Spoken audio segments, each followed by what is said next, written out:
sell it. So, Confidence. confidence. Okay, it matters. Everything matters. Yeah, everything matters. Everything matters. In practice, has that proven true Yep. for you? People don't buy what you do, they buy what you do. Okay. Yes, sir. Number one responsibility is to keep technicians busy. Keep the techs working. Number one. Has that made a difference? Yes. Right. I Yeah. have a pile of things on my desk and I'm wondering what to do first. Just to put my techs on, what are they? Get the tech busy. Check in a car, do whatever. Go. Okay. Gary. Track efficiency. Productivity or efficiency? Well, productivity and then like track efficiency and then therefore you can become more productive because you actually know where the ball's being dropped.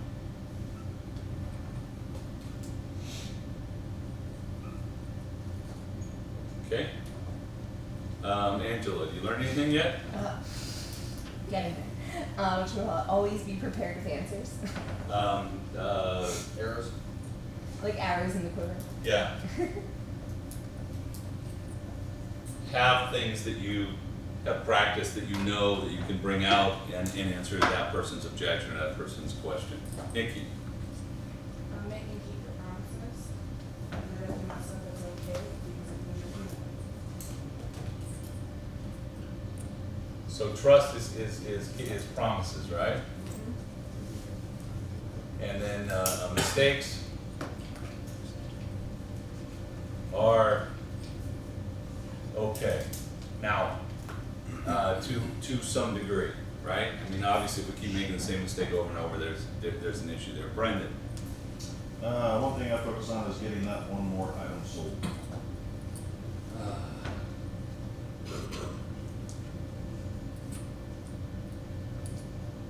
Okay,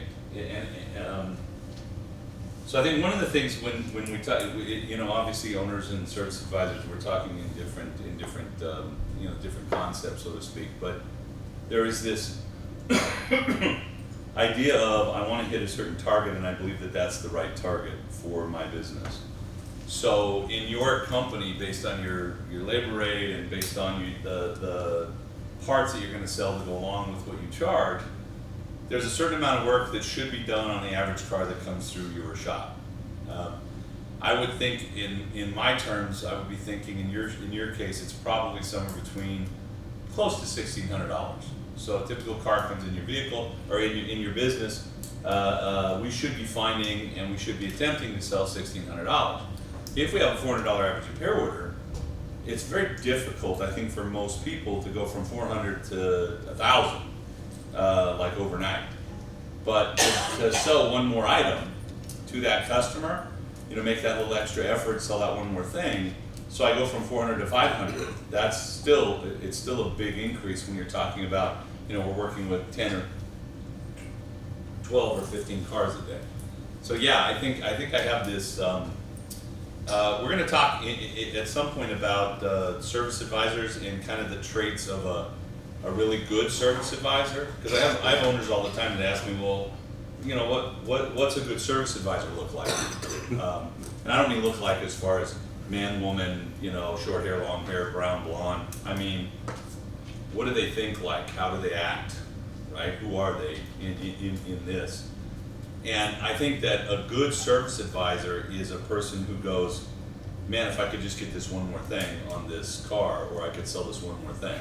You're always thinking in that way in your head. And by the way, if you think that way, then you're probably going to sell that one more thing. Maybe not all the time, but you're going to sell more than you would have sold if you didn't think that way. So yeah, that's a good one. Ben, what'd you learn, buddy?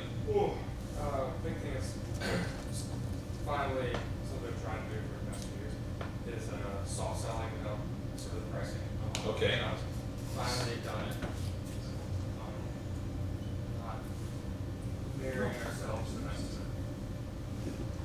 Explain that to me, because I want to make sure we're talking about the same thing. That's like on the wrong service repair administration. Oh, so I'm not saying this is gonna be exactly 70,000 because I can't, because I haven't pulled the car apart yet, I don't know what's going on. So, to this month, right, Okay. I told them this is the next time it's gonna go up, This is where we start, and oh, by the way, I know I'm gonna call you and tell you there's more stuff. and they were sold before hearing yesterday. Okay. They pretty much, they agreed on it before actually knowing what it costs. They had money in their pockets, and they knew that they were gonna spend money I with us. stopped worrying about How really much? knowing how much it was. Right. I was the one, You're holding that up. I was the one holding it up. I think that's another key, The rest was only good for 2 years. I think that's another key which kind of maybe falls in here, Yeah. but it's really, it's like raising labor rate, you know? That's what ties back into like the why, not the what. I was Yeah. worrying about the details and the what, and just realizing these people aren't worried about that. They're just worried about, the one guy, I got him to agree to do it, without actually telling him what to do. I just told him like why he should do it. Okay. He's gonna drive his truck, and he had 2 ways he could do it. One, he could drive it for 3 months and it was gonna break, and it was in 3 months, and then he fix it, and then repeat that cycle over and over again. Or he could leave it with me for 6 months and he'll do it every month. And know that it was gonna be great, He's like, we should do that. right? That's the good way, I like that better. Carly, The USBs. unique selling proposition, which would tie in here. With that, the arrows, etc. Kevin? Get rid of the negative thoughts and bad attitude. So that would, to me, that would go here. But I think that's really important. Somebody was talking about they just lost the tech. Yeah,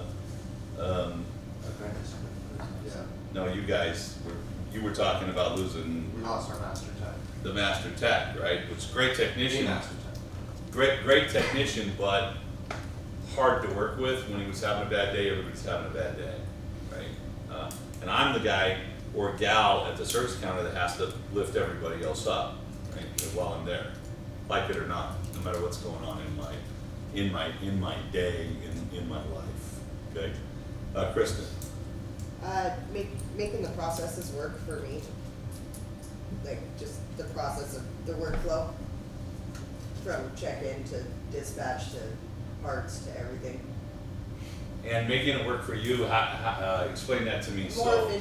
More efficient, how I dispatch the work to the different technicians and things like that, just so it's a Okay. little more efficient, and I have them checking in with me 15 minutes before the time on that paperwork, so I know where they're at. Oh, cool. And I leave myself a half hour, 45-minute window between that time and when I. So you lie to them about when they need to check with you because Yeah. you're prepping you're protecting yourself for your It's and your customer. workflow and mapping out my sale more. Okay. I'm mapping them out a lot better. Okay, Eric. Parts and labor margins. So margins, you learn more about margins. Does that help? Yeah, Explain to me how that helps you. well, I guess I get the reason we charge, why we charge. Okay. And so having a goal to try to reach a certain amount of hours per week is parts marks up, parts mark up, stated. Does having those targets help you to think right or act right or do what you need to do? Push a little harder, not push a little harder. I wouldn't say I push harder more or less. Okay. Just, like with my diagnosis times, whatever, I realized we were losing it on the diag stuff, time-wise, making it really paid for it, so I changed that all up. Getting Okay. hours for the tech. So I was looking at my master tech. I was busy all day doing all kinds of diagnoses, and when you look at the actual hours per tech, he wasn't actually flagging as many hours as the R&R guys were. Because we weren't charging enough for the That wasn't diagnostic time. Yeah, so we haven't actually started yet, we use the time clocks for the most part. Okay. Talking to my tech, it's, you're done in 45 minutes, call me. Go from there, push it one time. Okay. Blue. You learned something. Yeah, the best thing for me so far is, actually just been the saying is, what that means to you. Okay, That's huge, that's been huge the whole time, that's the first thing I. so that would go here, right? Yeah. That's a W.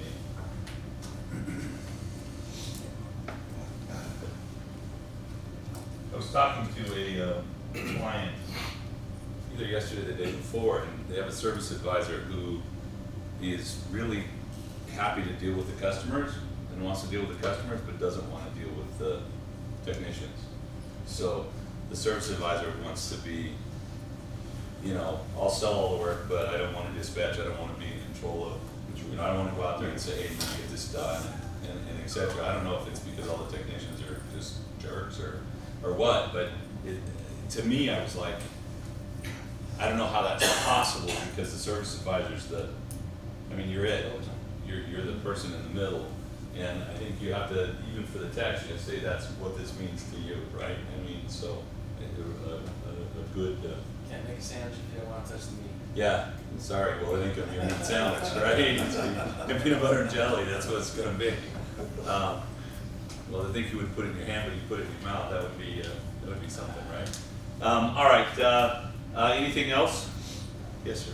Try to keep waiters out of the shop, all the waiter appointments, offer shuttles, laundry rentals, that you can do just to keep them waiting around.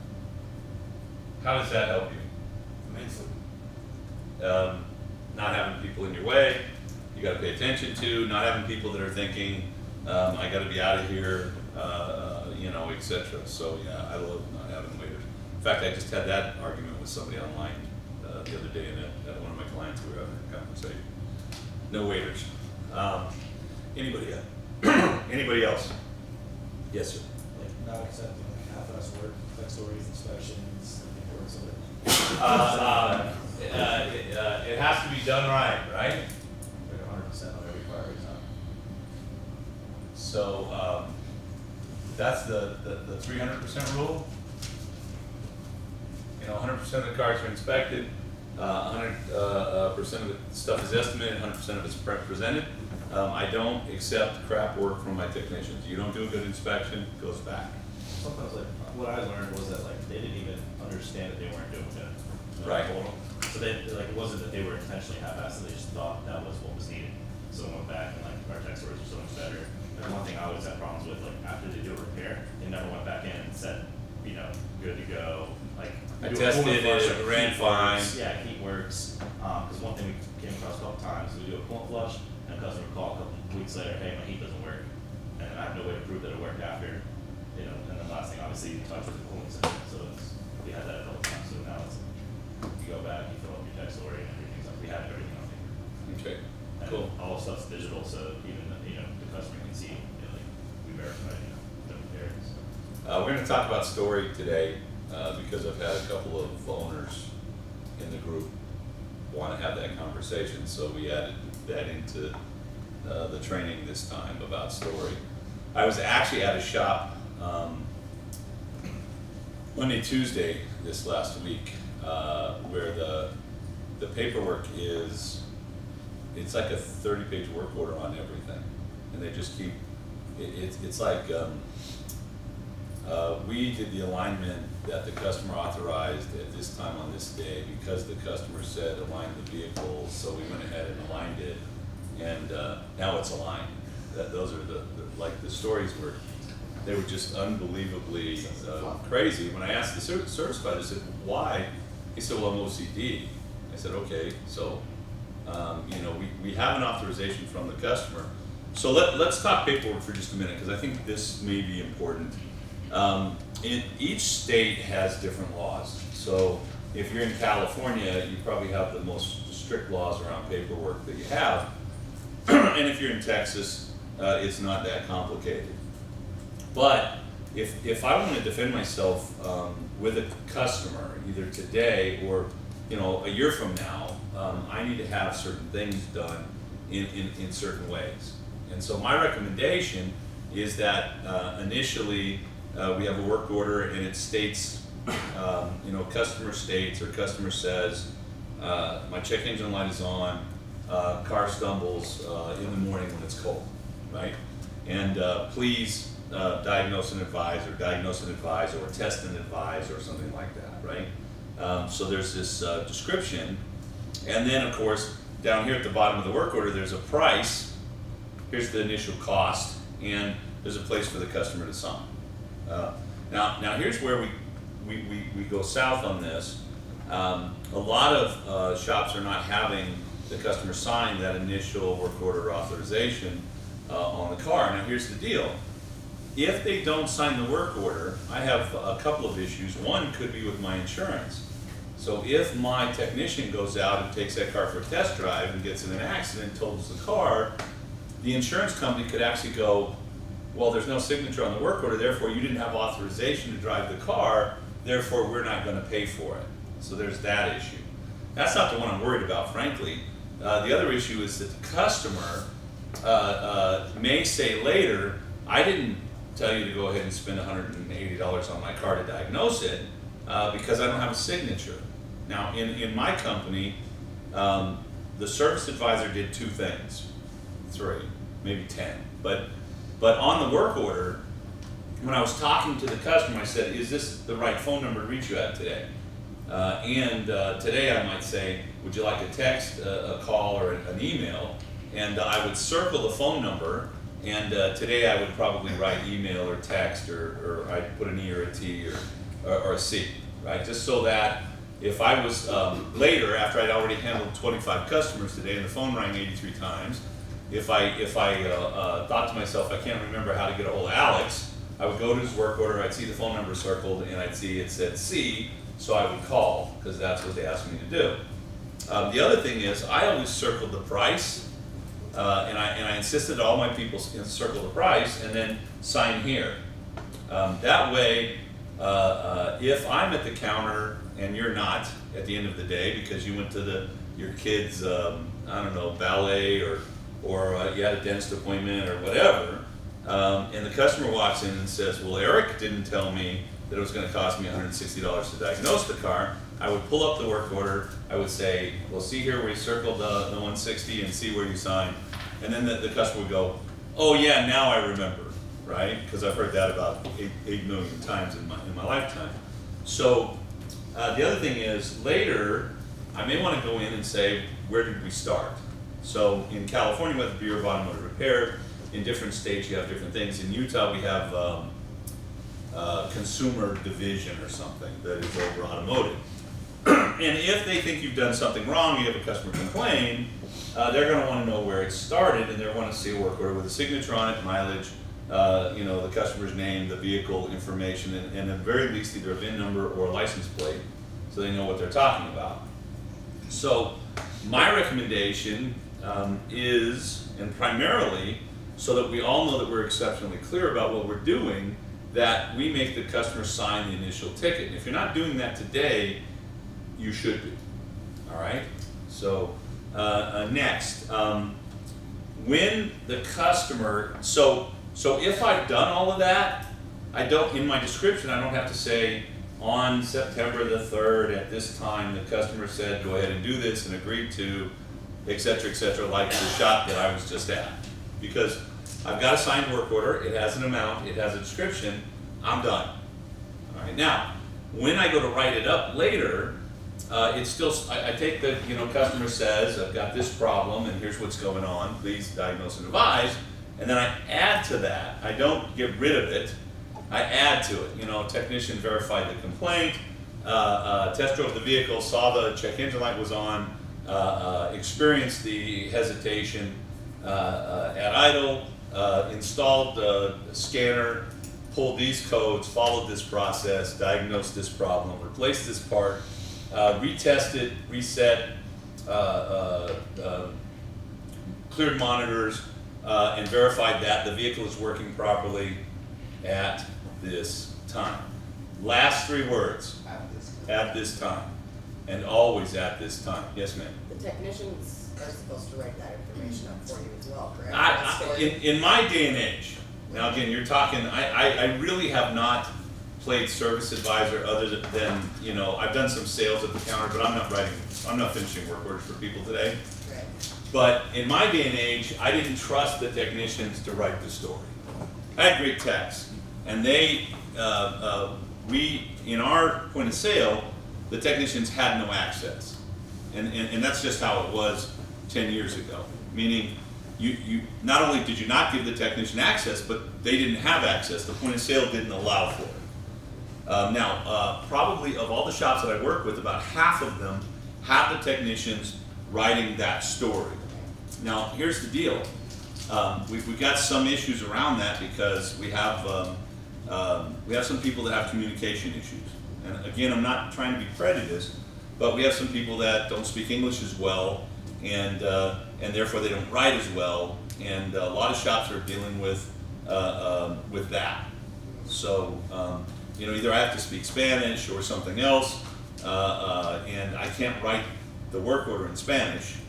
So I can't have a technician who doesn't do English well write the work order. And then the other thing is, even some of my techs, as great as they are about fixing cars, they didn't do real well in school. So their grammar's incorrect, their spelling is bad. So if I'm going to have the technicians write the story, not only do I have to know how the story needs to be, but I need to teach the technicians how to write the story that I want written. Okay? Because what I don't want is replace engine. And what I don't want when they do a coolant flush is 2.5 pages of I did this and this and this and this and this and this and that. So it is important that someone teach the technicians how to write the story that we want written, if they're going to write the story. And then I still hold the service advisor accountable for whether or not the story is right for the customer. Right? So, what's that? You're the editor. Yeah, you are an editor and you have to edit what they say, because technicians, they have a real tendency of taking off their shoes and stuffing far in their mouths, right? Putting their foot in their mouth. My guys would write, this car's a POS and it's got this problem, and they would be they would say things that that if the customer heard it, it would be offensive, right? And I think, when we teach management, I think Ben Ben has struggled with getting the other people that he works with to like him and listen to him. Part of that may be age, but part of it's the way that he approaches things, the way he talks to people. Whether he's arrogant or not, he may be, but there's kind of that appearance of that. And coming from someone as young as him, it can be seen as offensive by someone like myself. All right. So when we talk to everyone, when you're managing people, when you want someone to do what you want them to do, and you guys absolutely want your technicians to do what you want them to do when you want them to do it and do it happily, if they don't like you because they see you one way or the other, your job's going to be a much more difficult job. And I'm very careful about what I say and how I say it. Now Kent might say, no, he isn't. But I really am. And it could be a lot harder for the people around me, because actually I own the damn place and I write the checks, and if you don't like it, go screw yourself and find another job. I can be that guy if that's the guy I need to be, and truthfully, I could be that guy because I do own the place. But if I'm that guy, I chase a lot of good people away, they don't listen to me, they don't pay attention. I would rather be the guy that says, hey, what do you think? And hey, how do we get this done? I mean, when I was a tech, I was a really good tech, and then all of a sudden I'm managing techs, and they're telling me stuff that's like, oh, come on, really? What are you doing? And if I say that, like, are you stupid? I mean, come on, right? Then they're offended, then they become passive aggressive, and then it's really hard to deal with them. So instead, I'm like, wow, that's interesting. What are some other ways that we might do this? Or trying to get them to a point where they're going to come up with the idea. I don't have to say, don't do that because it's really stupid. I'm very, very careful about how I appear, and I'm also extremely confident, which comes out as arrogance a lot of the time. Now, at my age and where I'm at in my career, I can be a little more confident. And some people go, well, that's because Cecil knows what he's talking about, blah, blah, blah. But I still upset people. I actually have some people that recently came to a class, I haven't seen them in like 10, 12 years, and they said, wow, you've really mellowed out in 12 years, because when I met you 12 years ago and I came to your class, I said, what an asshole, and I didn't want to, I didn't want to come to any other classes, right? It's important if my techs are going to write the stories, that we teach them how to write the stories we want, and then that we edit.